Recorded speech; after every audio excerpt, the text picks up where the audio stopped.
Hey everybody, welcome to Game Day View, delivered by Little Caesars, the official pizza sponsor of Super Bowl 58. Patrick Claybon here with Greg Rosenthal, Cynthia Freeland, and our pizza-themed items. And it's been a great season. Let's do a postseason, guys. Oh, wow. This is how I feel about that. They're going to keep us on air. Let's go. Thumbs up. Thumbs up, peace. It's all great. The thumbs up goes to our regular season picks champ. Sad to say, it is not Cynthia, nor it is myself. One of us finished the season really well last year, and that was this man. Go ahead and put that crown on one Greg Rosenthal. That crown's going to get molded into my head. It's been on there so long. We're not mailing anything in. We're not not in it for the playoffs. We're here. Okay, but I've been holding. It's all about interest. Holding that lead. You guys catch up, and then last year? Pull back ahead. Let's go. It's now your job to catch Greg because you've passed. No, we both have to catch Greg. We just need to bring him down. It doesn't matter which one of us does it. That smug little smile and that crown. All right, let's see it then. Stopped. I don't like this beginning part where we talk about my good record. Okay, well, instead of a picture of your actual face, we'll go to a picture that you love so much with you rocking the crown. 161 and 95. There it is. What a season, but nothing could stop Greg Rosenthal. You know, they say, repeating is the hardest thing. You know, they didn't bless me with great genetics sitting next to these two, but they've blessed me with back-to-back seasons with great luck. I'm going to enjoy it. Well, we got a new picture for Greg. There we go. Wow. Serving look. I took several swings to try to catch up to Greg. It did not work in Week 18. But you know what we have, guys? We have a second season. Whole new season. Let's We have go. an opportunity. So let's talk some ball. The Browns and Texans met back in Week 16. Joe Flacco and company more or less blew Houston out. Amari Cooper had a huge day, setting a franchise record with 265 receiving yards. They put him back in so he could break the record. Shout out to Josh Gordon. Also worth noting, C.J. Stroud missed that game due to an injury. Stroud will definitely be there Saturday for the rematch. Joe Flacco 5-0 in his career in the wild card round. Does he make it 6-0, Cynthia? He does. Oh. And he's actually tied with Tom Brady for 7 postseason wins, and he's going to make it 8. So he'll be the solo leader. Okay. So enough of my singing. 24-23 is my final score. A very narrow win. Notice there's a lot of points here. Why? They get to play inside. The only AFC team that is going to AFC teams that are going to play inside. But I want to talk about Amari Cooper one more time. If you look at what happens when you're not targeting the Derek Stingley side of this secondary, well, there's Stingley right there, and he still caught a touchdown. But if you're looking at what happens on the other side, it's still an area where the Houston Texans will look to develop this offseason. Can I say that diplomatically enough? Other than Stingley, they got some questions in that secondary. And Amari Cooper exposed that last time. Joe Flacco with the deep passes. You saw those downfield routes. Of the 265 yards, 214 of them were on downfield routes. So it's going to be an issue for the secondary. Yeah, there's no question who the best player on the field that day was. That was Amari Cooper, an incredible performance. But there's going to be a theme with the picks that I make here this wild card round. I'm going to take the best player. And I think the best player. You can make a case that Myles Garrett has been the best player on the field in all of the NFL this season. I think he's going to win Defensive Player of the Year. He rushed from the left side a season high 60% of the time against the Texans in Week 16. He's on the right edge 80% of the time everywhere else, according to Next Gen Stats. And George Fant actually finished things at right tackle for Houston in Week 18. He played well against the Colts, but this isn't Samson Ebukam.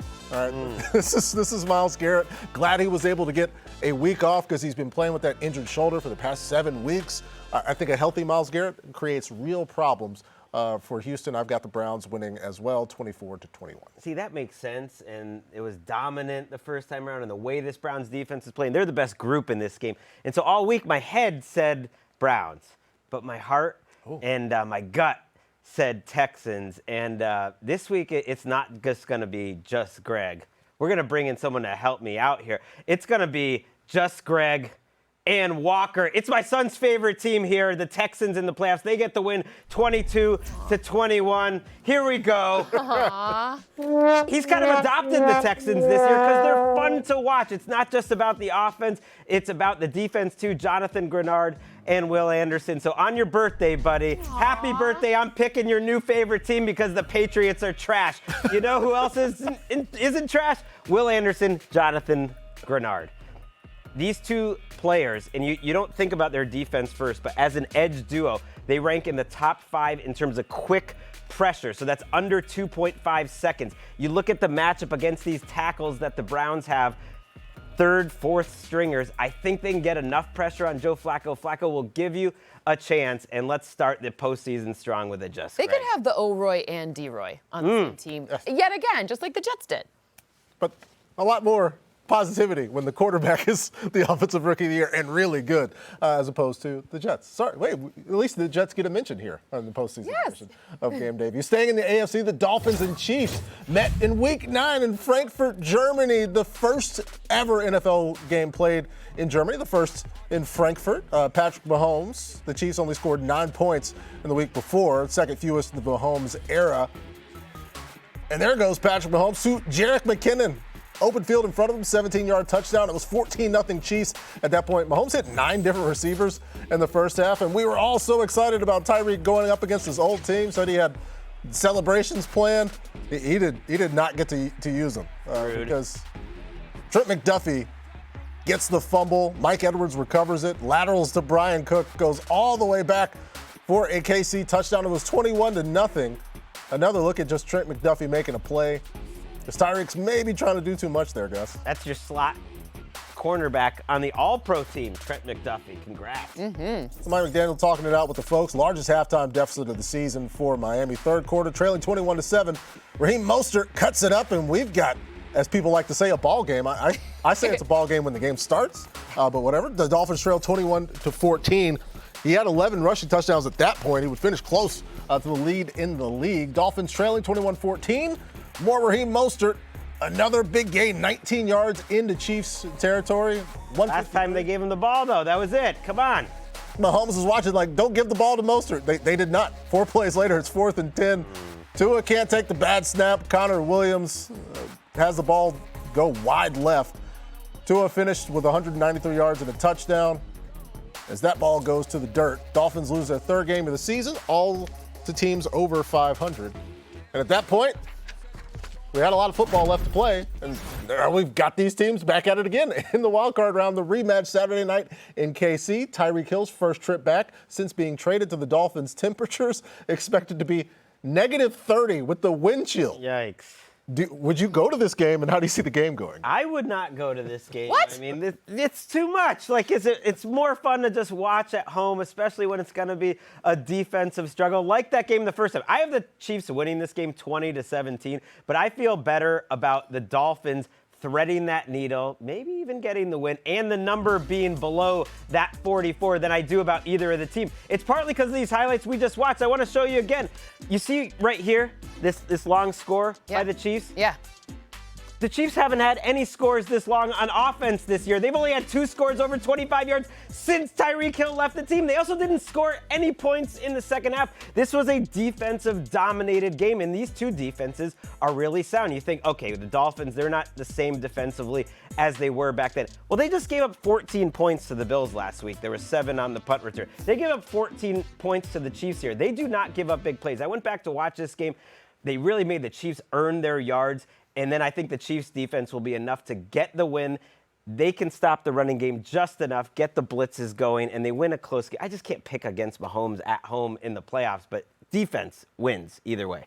I'm with you on that. And also, Dolphins don't like to swim in really icy water. I have Kansas City taking this one by more than a needle thread. I have 26-25 in this matchup in the cold. I do want to point out, Miami has kind of reached this threshold of injuries, and one area that will show up with maybe even one of their best players still in the field, meaning Jalen Ramsey, I still think the secondary is going to have a hard time in this one. Why? Because the front's not going to be there to be able to really get that pressure on and figure out a way to stop them. So I'm sitting here being like, what did they do before? Okay, well, you had the split safety shell. That's how they slowed down Tyreek Hill. Then you had the ability for it. So just watching this and you're like, okay, there's just too many things on this side of the ball. Kansas City secondary, it's going to be too important for that. Yeah, and I'm also going to take the Kansas City Chiefs. I do have the Miami Dolphins being closer than that 4.5 points. Lots of points. 27-25. The weather is going to make things very, very tough, and it depends on the way things look before the game in terms of the actual score, precipitation-wise, and all that sort. But I'm looking at the difference in the last couple of weeks for these teams, because the only reason that the Chiefs had their best defensive player out on the field was to make himself some absolute money. It was Chris Jones looking for $1.25 million in Week 18, and he got it. He only played 55% of the snaps. Compare that to Melvin Ingram playing his third game of the season, his most snaps since 2020. Whoa. It was just a lot. The Dolphins' defense is so hurt. And look at this. Like, Travis Kelce's over there celebrating. You can see Patrick Mahomes in the back. All these guys that aren't playing, like, the only thing that they did in Week 18 was come dap up Chris Jones after he got paid. So it's tough to pick the Dolphins considering the wave of injuries, especially to Jalen Waddle and Tyreek playing through that. It's tough. Let's go to some this or that guy. Starting with the two quarterbacks, Greg. 2 passing touchdowns. Who's more likely, Tua or Patrick Mahomes? More likely is Patrick Mahomes, I believe, in this game. If I had to choose, I would say neither. But Mahomes against this Dolphins secondary, they are without big-time starter Xavier Howard in this game. Javon Holland, their safety, has been banged up. Andy Reid comes up with great red zone play calls. And I know it hasn't been smooth this year, but if I was going to pick one or the other, I think the Dolphins are going to score on the ground. And I think Andy Reid, with a little extra week, he was watching that Dolphins game last week, will come up with some good red zone plays for Patrick Mahomes. All right, so who's more likely to have 6 receptions, Tyreek Hill or his old teammate Travis Kelce? It's a trick question. Oh. They're both going to have at least 6 receptions in this matchup. We saw Travis Kelce do something that really is like a good team move, meaning he didn't play last week to get those extra 16 yards to get to 1,000 yards, which means they'll probably feed him a little bit more, especially in the red area. And we talked about how decimated the defense is for the Dolphins. On the other side, Mike McDaniel knows that Tyreek Hill, he can run really fast even if it's super cold. He's actually played in Arrowhead before. There's some footage there if you're looking for it, you know. So when you're looking at the opportunity there, put your best player in the opportunity to catch the most balls and get to the end zone. So I think both coaches are the reason why each person will be fed. Both. Little Jalen Ramsey, Travis Kelce matchup, though, that could make it tough. Yeah, we'll I'm see. not worried about that. And depending on, because like, do you want a whole lot of Jalen Ramsey on MVS? I don't know. The Chiefs are looking for that. So I think both teams will want to run the ball. So 65 or more rushing yards. I will take Isaiah Pacheco in that one over Devon Achane, because the Chiefs have ran the ball, and they've ran the ball very successfully with Isaiah Pacheco. And when the ball is about as firm as a rock or diamond, again, in -30 perhaps wind chill, I think the run game is going to be important to both teams. Coming up in this game that we're very much looking forward to. We got more games, because still to come.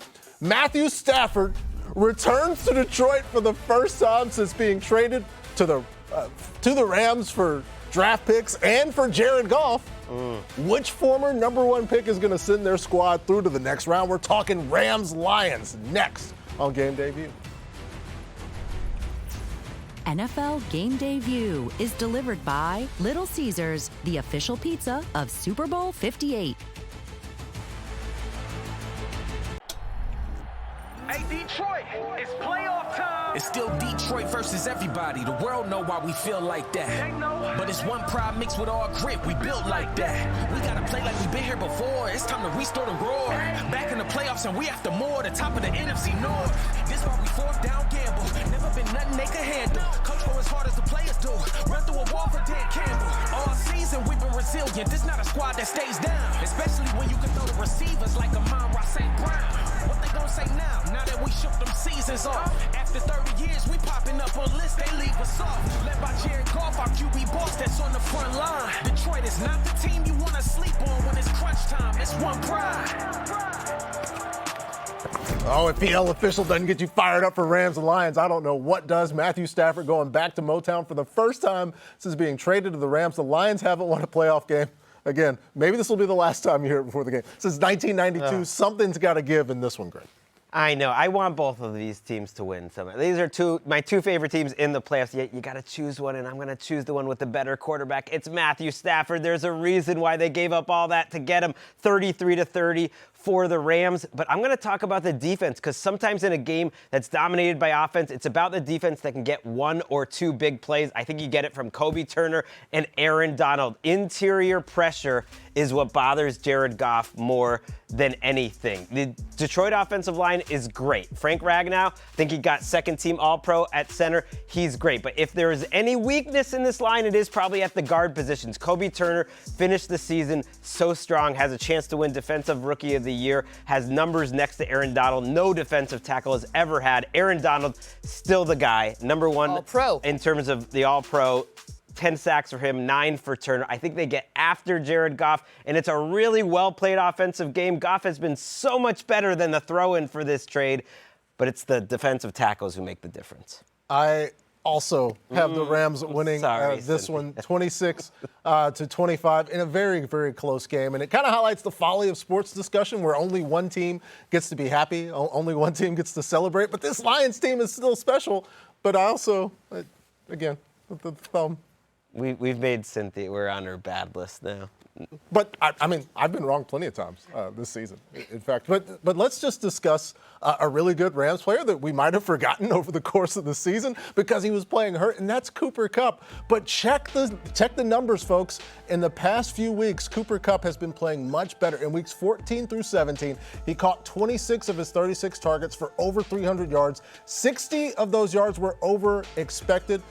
Remember just how good everything was once Cooper Kupp got going. And then in the playoffs, Puka Nacua has been playing spectacular all year. I just think that duo makes it very tough. I've got the Rams. Listen, I love both of you very much, but screw you. I'm taking the Lions here. The math and the heart, they're on one side. Yeah. You guys, yeah, make that little prime number. I'm glad to get it on my Motor City. Kitties, 29 to 25. They're getting a nice, cozy blanket because they're covered.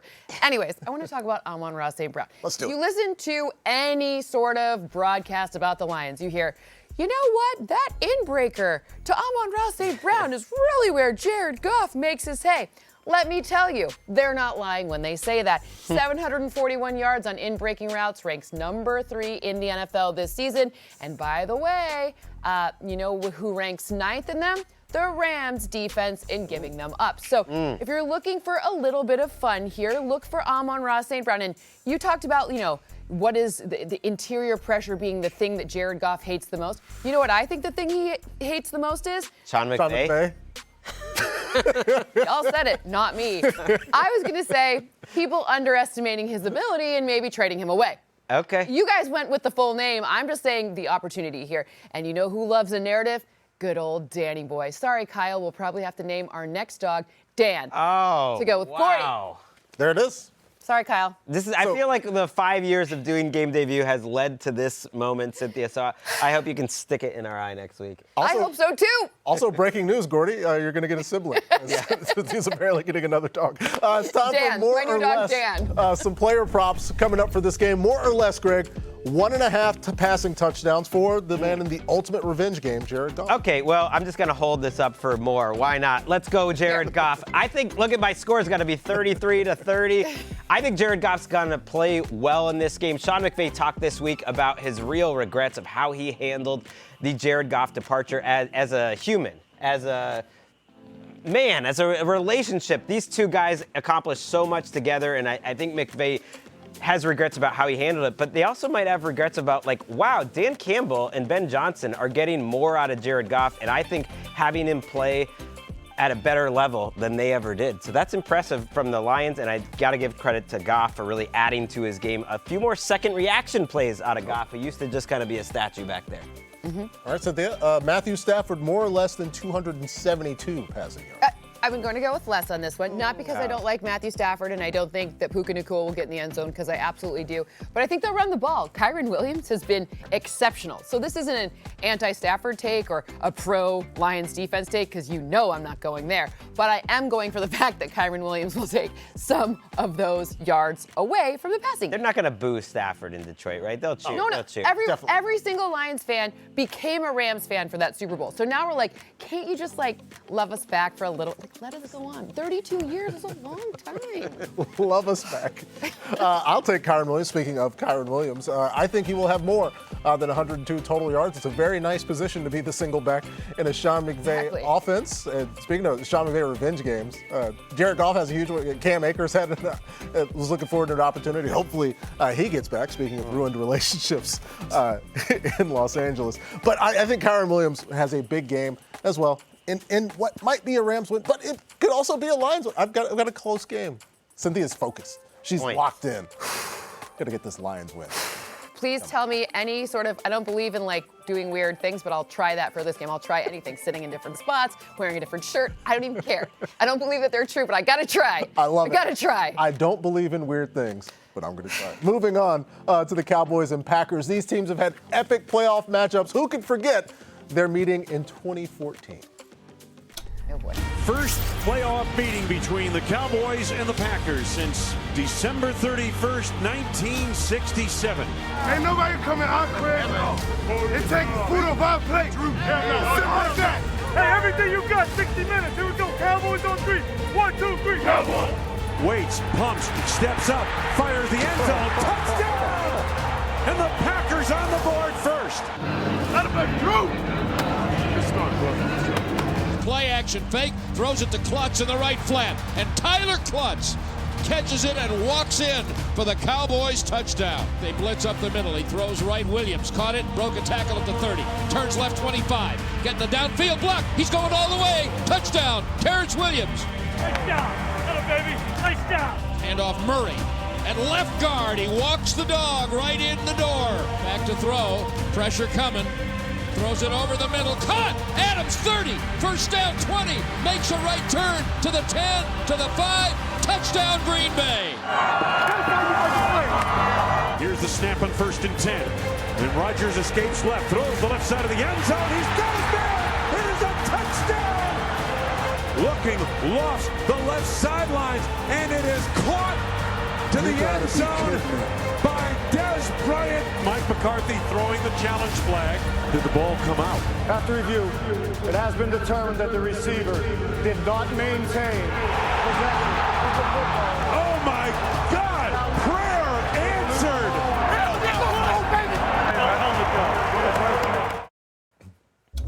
It's time for Winning Moves, presented by Intuit TurboTax. Cowboys fans, about 5 years later, the NFL did rule that was a catch and didn't necessarily help you out. But the Packers and Cowboys squaring off Saturday in Dallas. The Cowboys haven't lost a game at home since September 2022. Whoa. Does the streak continue, Cynthia? I guess my question is, do they have any thoughts about calls potentially being different than the ones we saw? No, I'm just kidding. You're going to win this game. 29-21 is my score in this matchup. A nice, healthy win. Why? Because I don't know who this Green Bay defense is. If you look at their past 3 win streak games, you're like, wow, you can stop the run. Who knew?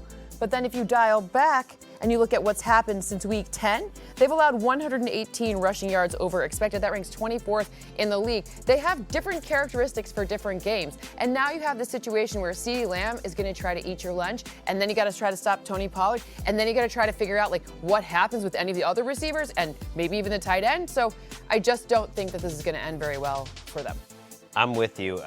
I think we do know who what their defense is, and it's not good. And that's why they're going to lose 34-31. It's going to be a score fest. The Cowboys get the victory. I'm going to talk Packers, but I am giving the same score as the last time these teams played in the playoffs, the divisional round where Aaron Rodgers broke Dak Prescott's heart as a rookie. It's revenge for the Cowboys, but it's going to be close because of the receivers in Green Bay. So I feel very good that Green Bay can keep it closer than 7.5, and it's because of these rookies.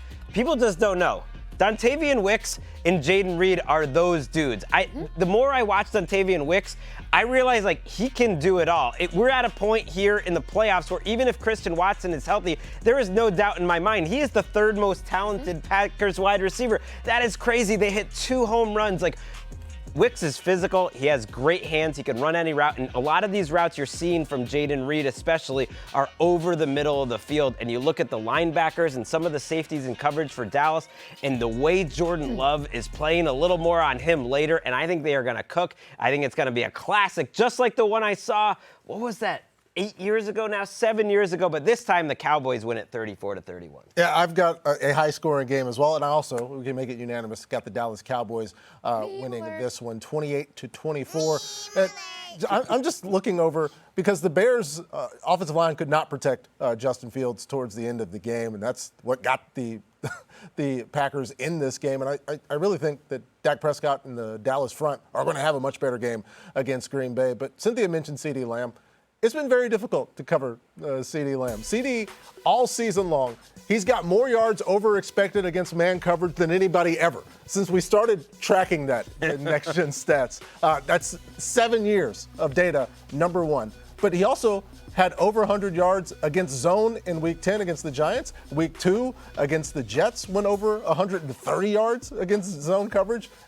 Newsflash, it's difficult to cover CeeDee Lamb, and this Packers defense has had difficulty covering guys when the pressure doesn't get there late this season. Unanimous from the folks here on Game Day View. Still to come, the Eagles have lost 5 of their last 6. Will Jalen and the Birds right the ship on Monday night, or will they run right into the cannons in Tampa? Our picks for Eagles-Bucks next.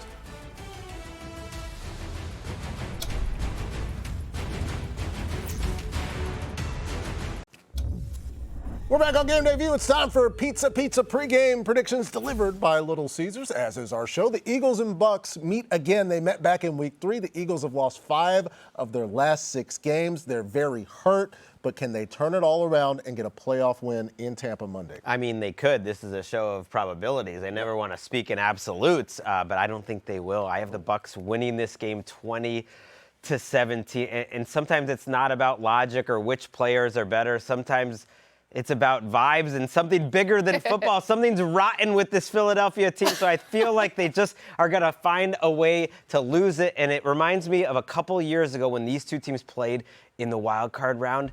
Then, and it's just thinking back, it's funny how we go full circle sometimes. Jalen Hurts really struggled against the blitz in that game, and we got a whole annoying offseason about, like, can this guy really go through his progressions? Can he be the quarterback that they need? Because Todd Bowles cooked him up pretty good for a young quarterback. He responded, had an incredible season a year ago. I think he's had a very good season this year. Top 10. He is not the problem in Philadelphia, but he has struggled with blitzes in general. He's faced last week more big blitzes than any team in the league. He struggled last week against the Giants. And Todd Bowles, when they played each other the first time, sent blitzes 75% of the time. And I know the Eagles won that game easily. Jalen Hurts had one of his worst games of the year. So I think they get enough help from their defense in Tampa. And we know the defense in Philadelphia just doesn't exist. I mean, it's been a disaster. That's the reason why they've been falling apart. Sorry, they're just very frustrating.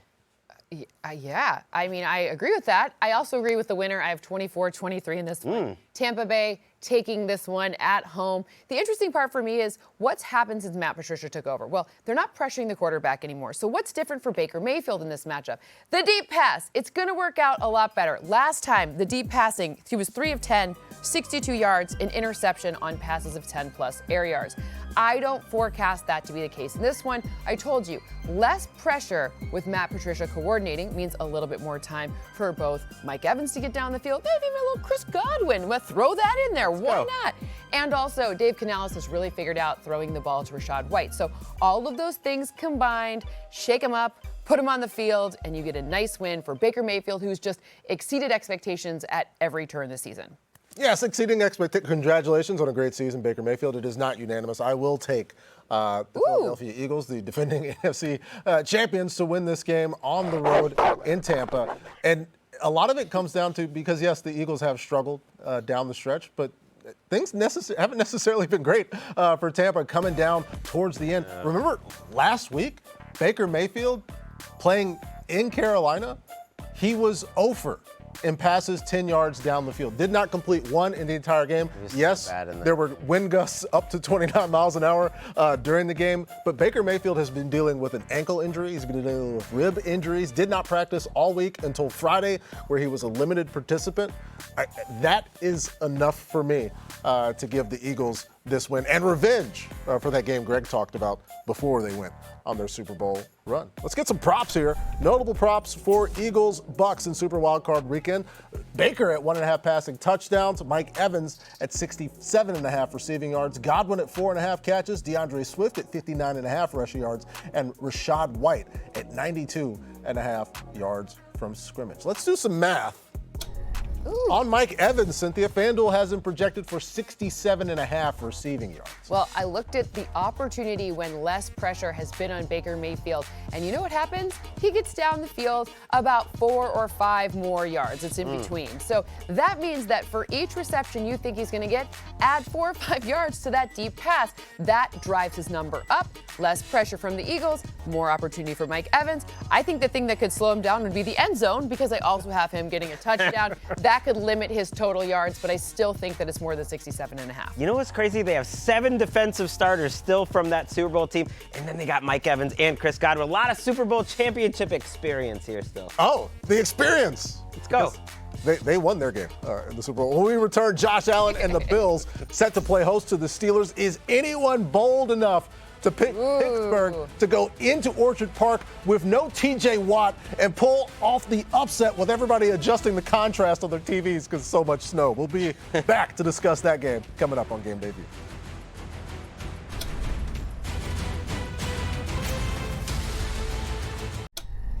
Here's the snap. Fakes the handoff, throws it over the middle, and it bounces high in the air. It's caught by Trent Sherfield for the touchdown. It got deflected at the line. Sherfield spotted it and pulled it down. So Miami will punt it away, backing Hardy up to his own 5. Gets to the 10, to the 15, through a hole to the 20, 25, 30. He could go. They're not going to get him. Deontay Hardy going the distance for the touchdown. Tie ball game. Allen in the shotgun. Here's the snap. Fires over on the right side and into the end zone for the touchdown is Dawson Knox. And the Bills have the lead. Back to pass. Fires out to the left sideline. And it's intercepted by Taylor Rapp. The Buffalo Bills steal the division title from the Miami Dolphins. It's time for Winning Moves, presented by Intuit TurboTax. And that win against the Dolphins is the reason the Bills get to host a playoff game against the Steelers, the number 7 seed. This is Highmark Stadium, covered in snow. The Bills asking for shoveling volunteers Saturday night to get the stadium ready for Sunday, offering $20 an hour, so shovel slowly. Free food as well. And shovels to those 18 years or older interested in helping. So go dig out the stadium so they can play a game. Pittsburgh coming into Buffalo having won 3 straight with Mason Rudolph under center, but they will be missing TJ Watt. That enough of a factor, Cynthia? It sure is. I have Buffalo. Now I'm looking at this 25-18. That number feels quite high, but I'm going to stay with the margin because I really care about that a lot. I'm looking at the opportunity here for the Bills. By the way, here's a fun fact to watch. Whenever the Bills kick it off, the man who comes to get the tee after, they time him. So in the snow, it's going to be really funny to see. It's a big Twitter thing. It's very funny, so look out for that. But on the other side of the ball, I want to give some love to Najee Harris. I feel like I haven't said enough nice things about the Steelers this season. And Najee Harris has back-to-back games of 100-plus yards. He actually has 1,000 yards for his third straight season, and he's only Steeler to have done that. So it's a really special moment. And he also has 5+ receiving yards over expected on 27 rushes this season, which is tied for the 3rd most in the NFL.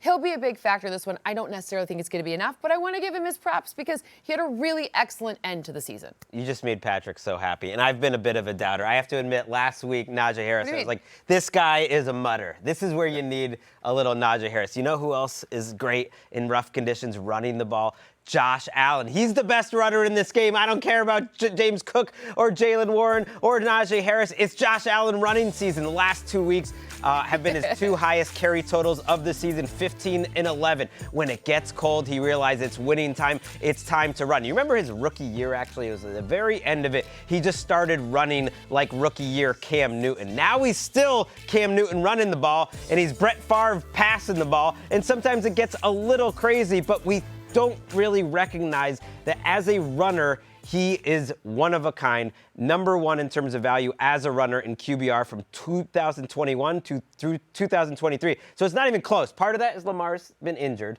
but he is the most valuable running quarterback in the NFL. But all that being said about Josh Allen, they're not in this game if not for the defense and the way that they played towards the end of the season. Let's talk about play in the secondary because the Bills have been very, very good. Let's go back since week 10. They've given up 8 passing touchdowns, 10 interceptions. Quarterbacks have been forced to scramble on 8% of the dropbacks. It's the second highest in the league since week 10. I'm imagining the snow blowing around and Mason Rudolph trying to throw on the run, something he hasn't necessarily had to do during this 3-game win streak. I think it's just tough to ask the Pittsburgh Steelers to go in here against this Buffalo defense at home. Again, a game that they would not, maybe not even be playing, especially not at home, if not for a Herculean effort. Shout out wow, to the good word. Against the Miami Dolphins. Let's do more or less quarterback edition, Greg. More or less the 1.5 passing touchdowns for that man, Josh Allen. So I am going to go less because I think he's going to get it on the ground. He ran for 15 rushing touchdowns this year. We know the weather's not going to be bad. The totals that we had up there, I do wonder if they're a little too high, but I don't know what to say about weather. Like, yeah, it probably is going to hurt, especially if it's windy. It'll hurt the passing game. And so I think in the red zone, you want to run. But what more can you say about weather other than like the great Michael Irvin once said that when we played it was cold. Cold was cold. That was it. I messed that up so bad. Cold is cold. But you got the essence of it. Let's go to another quarterback for some passing numbers. Dak Prescott more or less than 275 passing yards. I have more. They play inside. CeeDee Lamb is there. We don't know if Jair Alexander is going to play. Even if he does, he hasn't been looking like himself this season. That's their best corner. They traded away Rasul Douglas. He's going to be in the snow in Buffalo if he's playing, if he's not injured. I mean, there's just too many things here where they're going to get like everyone involved. This could be even a game where you see like a really fun, like Brandon Cooks, like 90-yard or something crazy like that. This is a perfect Sunday afternoon. Yeah. Just touchdowns all over the place. Dude. Yeah, and we'll be able to see the game and the players involved on the field because it's. I love a snow game though. I'd love to be an Arrowhead. I'd love to be, like, all of these things are fun. I don't know what you crazy people are talking. I'd go shovel. I just like to see the game. I'd go shovel. I like seeing the best players being able to play at their best. And it's fun. You have to be able to deal with the elements. Sure. Or you can be Tom Coughlin and your face can Oh, yeah, no, that was scary. Red that was scary. Stay safe. That was really All right, scary. keep those warmers and don't put them directly on your skin. C.J. Stroud, 1.5 passing touchdowns. I've got more. Even though I've got the Texans losing this game, I do not think that they will ever stop throwing. And why would you when you got C.J. Stroud as your quarterback? They did manufacture some points against Cleveland. It was like a kick return as a defensive score. This is not Case Keenum. C.J. Stroud is going to have more than 1.5 passing touchdowns against the Browns. Coming up, we're diving into our favorite over-unders for Super Wildcard Weekend. Which stars are about to bring the pain and light up the scoreboard? Find out as you're watching Game Day View, delivered by Little Caesars. Want to stay up to date? Just tell Siri. Show me football scores.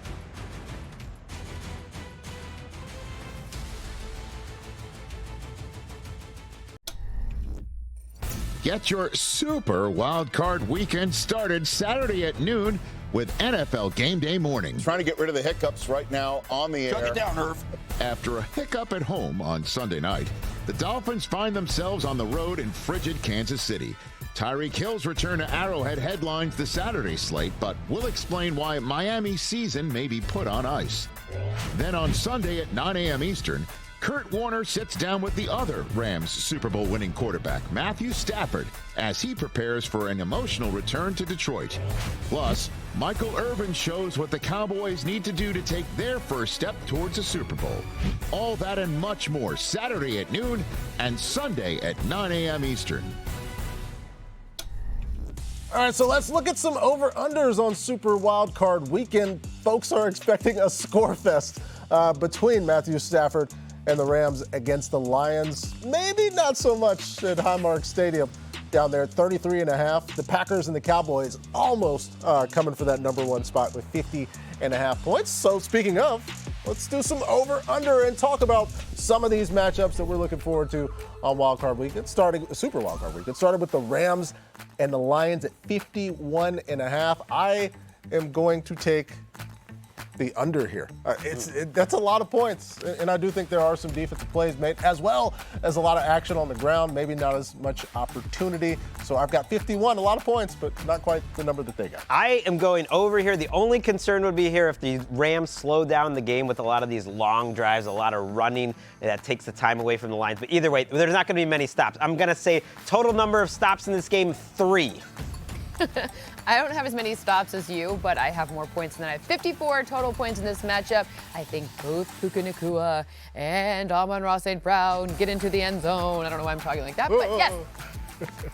There it is. Let's go to the Packers and the Cowboys. That is set at 50.5, and I have got the over here as well, because I think up and down the field, both teams will go at some point, maybe a defensive score as well, but Joe Barry's defense, despite a solid performance in the final week of the season, has been very welcoming to opposing offense. So I peeped your score, and he goes over 52.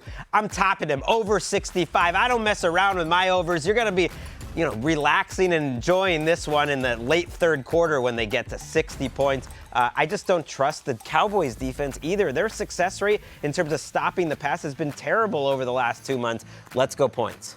I'm going with 50 points, which is less than 50.5. When I'm looking at both teams' opportunity to run the football, it is high, which means fewer points because that ticks the time off the clock, so you have fewer total points. All right, let's go to the lowest over-under of the week, 34.5 in Highmark Stadium. 33.5 points. And as that number kept declining along with the projected temperatures, I couldn't get low enough. I've got the over here in this one, just barely 34 points for me, 21-13. It doesn't feel like a lot. It's kind of crazy. I'm going over as well. I'm going to go double over. Is that allowed? The running games can rip off some big games. You know what wouldn't be fun in the cold? Tackling Josh Allen or Najee Harris. Like, you could see some long runs in this game. I have the over as well. I just think that sometimes when you have slop weather like this, the defenses score touchdowns too, and that counts for 6 points, so over. Yeah, those do count. Coming up, we're going to get you to write this down as we've got information on Super Wildcard Weekend that we feel very confident is going to happen, and you're going to take note of it. Coming up on Game Day View.